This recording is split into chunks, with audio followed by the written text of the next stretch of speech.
Hello and welcome to episode number 11 on the Getting Started with Booster series. Throughout the series, we have taken a look at what Booster is, what commands are, what is the Booster architecture, and a lot of stuff. So if you haven't watched that yet, please go back and take a look at that. In this episode, we're gonna be looking at deploys and manual testing of your app. So before starting with deploying the app that we've created, we're gonna be fixing our roles to make stuff more simpler.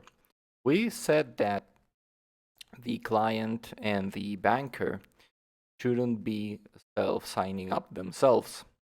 And this was correct for our domain, but in order to simplify the tutorial, we're gonna be setting this to true. I'm doing this because if we leave that to false, it will require us to go into AWS, into the users panel, which is Cognito, and do a lot of stuff over there. And I want to make sure that this tutorial remains the same for all cloud providers that work with Booster, including the local provider. So I'm gonna go to the roles file and set those two roles to true in the allow self-sign up field. So apart from that, to deploy our app, we're gonna open up the terminal. I'm gonna say boost deploy -- environment and the name of the environment that we want to deploy. If you remember, when we created the project, Booster created for us a config file, and here there is one environment defined called production. This production environment is setting its provider as the one imported from the AWS package. You can have as many config files as you want, many environments as you want, it doesn't matter. Important part is this booster.configure. So we're gonna say boost deploy -- environment production. And after we submit this command, Booster is gonna analyze your project and it's gonna take a look at what commands do you have, what entities, remodels, and all of that jazz. And also, it's gonna be thinking about the cloud resources that it's gonna be deploying, like a database for your event store, a GraphQL endpoint, our authentication endpoint, like a lot of stuff that you don't have to be thinking about because Booster is already doing so. So this is a somewhat long process. It takes 5 minutes on my machine for the first time, but the next deploys are just updates, so they take much less. So let's leave Booster to work a little bit over here.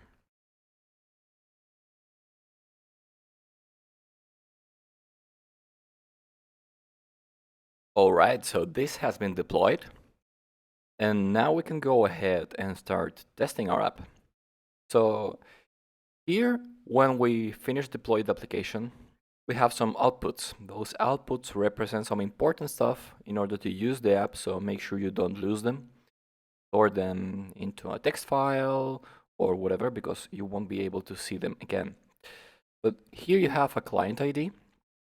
This one is crucial to be able to authenticate yourself and authorize your users. This HTTP URL is the one that you will be using to interact with the GraphQL endpoint through queries and mutations. And then you have the WebSocket URL, which is the one that you will be using for subscriptions. We won't be covering subscriptions in this tutorial, but we will do so with queries and mutations. So we will use those two lines over there. So I'm going to open up Postman. Postman is a great tool for testing APIs. So in order to download it, you can just go and search for it on the internet. Also, I'm going to leave a link in the description so you can download. It's a free tool. So first of all, I'm going to create a request over here.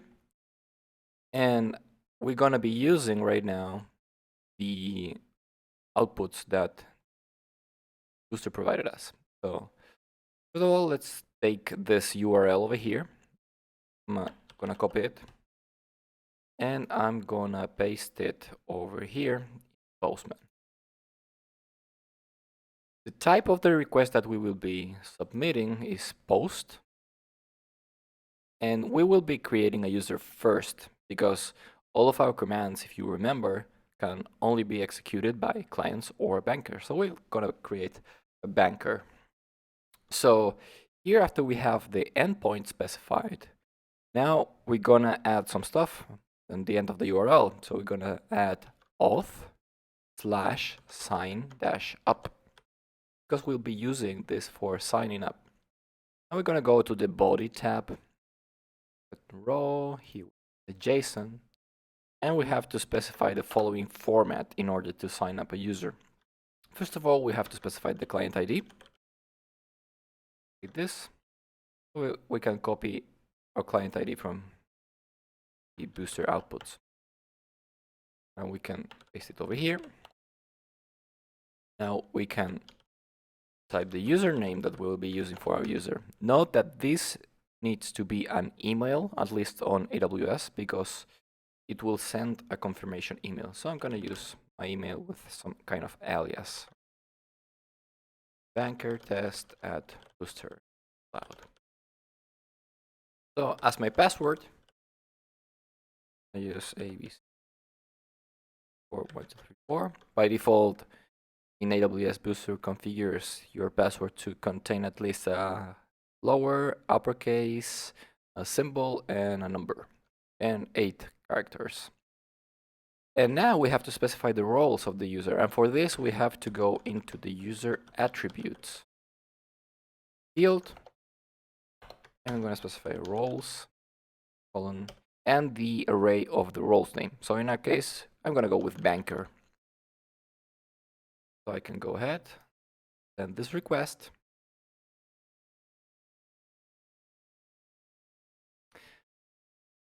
And it's going to respond with 200 OK. Now I can come into my email and I see that I got a verification email. I'm going to click here, confirm. I confirmed my email right now and I can go ahead and sign in. So in order to sign in, we're going to do the same thing. First of all, we're going to set up properly the URL, which is not going to be auth sign up, but rather auth sign in. And we can sign in with our client ID, username, and password. We don't need the user attributes. So I'm going to come here and I'm going to post this. Now I got my access token and it tells me that in 1 hour this thing is going to expire. So in order to use this token, we're going to come and copy this. So now I'm going to create another request. And in order to do that, we're going to open up Postwoman in a browser. So now that we opened up Postwoman, we have this pretty GraphQL tab over here. So we're going to be using now the HTTP URL again. But now we're going to be interacting with the GraphQL endpoint. We come here, we paste this, and we add, instead of auth, we're going to add GraphQL. Now we can get the schema of this. And look what happened. We got already the queries that we can perform over here with the read models that we specified. We get then mutations like create account, deposit, withdraw, etc., etc. So now we can go ahead and authorize ourselves for the next requests. So we're going to add that here in the headers section. Here we're going to specify authorization value. We're going to specify bearer and the token that we have here in Postman. Copy it again. I'm going to paste it. Right, so now we can come here. So now we can go ahead and query our GraphQL endpoint. So in order to do that, we have to specify what type of operation we're going to do. In this case, query. I'm going to open up braces over here like this. Now we specify the read model that we want to query. And I just want to see all the account read models that are over there. I'm gonna do account read models. And from here, I want to see the ID and the balance of those read models. So I specify them like that. For example, if I were to write here owner,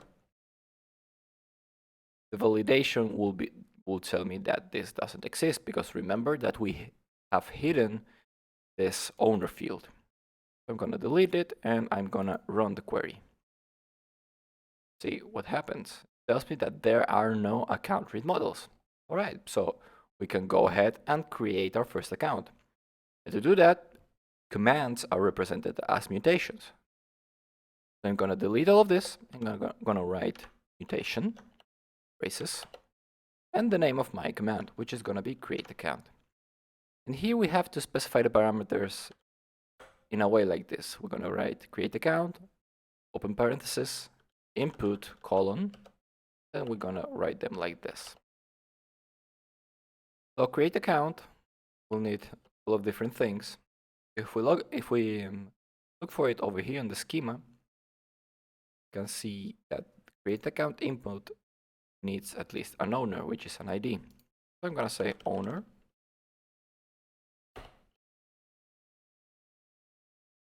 So I'm gonna say owner, colon, and I'm gonna specify ID that I want, for example, 1. I'm gonna run this now, and it's gonna tell me data create account true.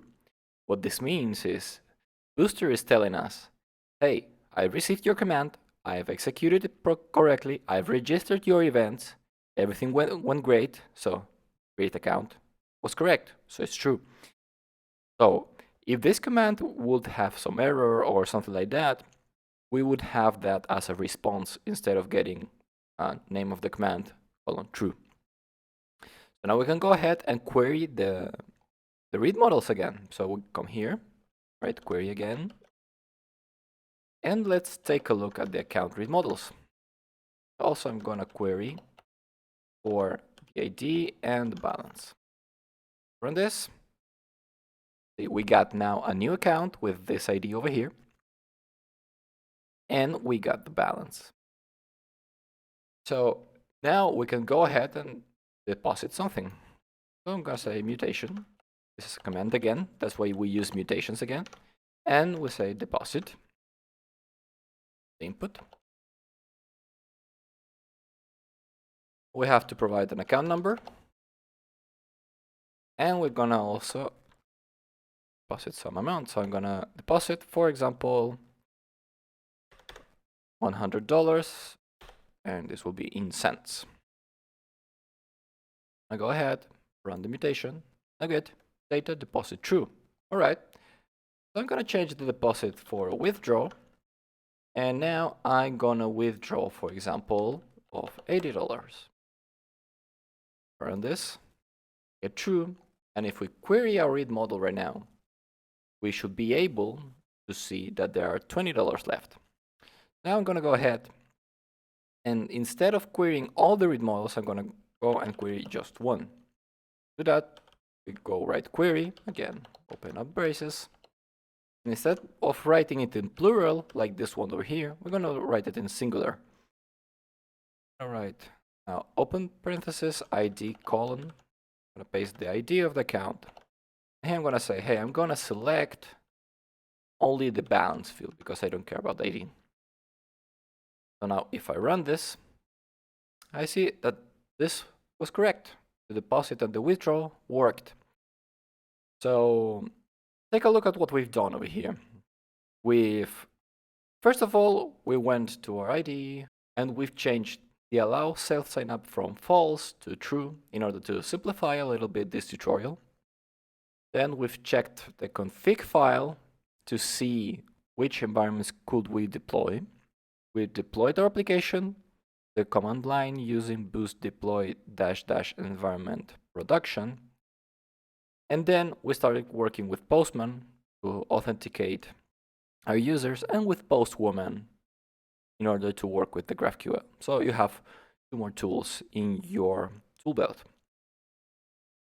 And finally, there's this very important command to like undeploy your application or to destroy it, or like Booster calls it, to nuke it.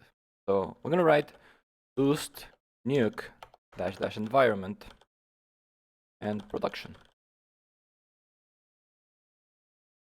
So this will destroy everything from your application. And when I say everything, I mean not only like your code and APIs, etc., but including also your data. So be very careful with this command and make sure that you back up all the important data. So now we're gonna enter the app name, write my bank account, and it's gonna destroy everything for you.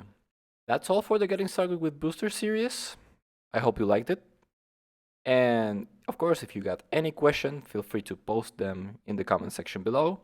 And if you're thrilled about more Booster videos, tutorials, guides, walkthroughs, feel free to subscribe and stay tuned for more. Thanks for watching.